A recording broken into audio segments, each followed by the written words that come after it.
All right, congrats to you for going through the bonus page. I like it.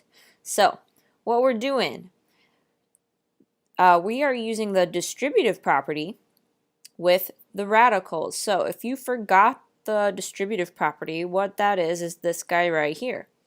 If you've got a term A getting multiplied to some stuff in parentheses, well, what we do is we take that A and multiply it to both of the terms inside of the parentheses, giving us A times B, whatever that is, and then plus A times C, whatever that guy is.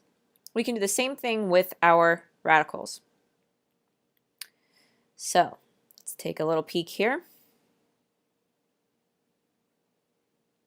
So if we've got the square root of 2 times 10 plus radical 2 in parentheses, well, we're going to distribute that radical 2 to both terms. So 10 times radical 2 plus radical 2 times radical 2. All right, and then you want to try to simplify if you can. So 10 times radical 2, that stays. Can't simplify that. Well, what's radical 2 times radical 2? If you think about it, together we could combine that. It would be the square root of 4, which is just 2, right? Or you can think the two radicals, if it's the same thing, those are kind of going to cancel each other out. Get rid of the radicals, you get 2. So 10 radical 2 plus 2. Got it. Next one. Radical 3, we're going to distribute that through to both of those terms. So we're going to have negative 5 times the square root of 3 minus 2 square root of 6 times the square root of 3. All right, then we want to simplify. Negative 5 square root of 3, that's got to stay how it is. But then what about minus 2, and then the square root of 6 times the square root of 3, remember we can combine that inside one radical and do 6 times 3 inside. So that's going to give us the square root of 18. So then we want to think, can we simplify? Negative 5 square root of 3, nothing there. 18 we could factor out.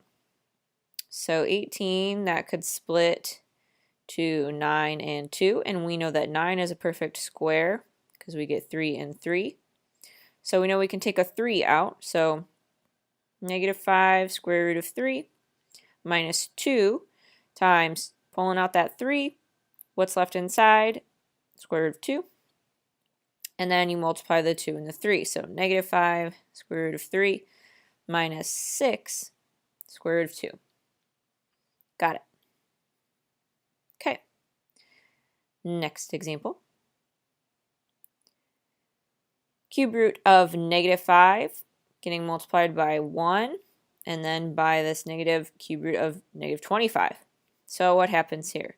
Well, times by 1, that's just itself, so the cube root of negative 5. And minus cube root of negative 25 times the cube root of negative 5.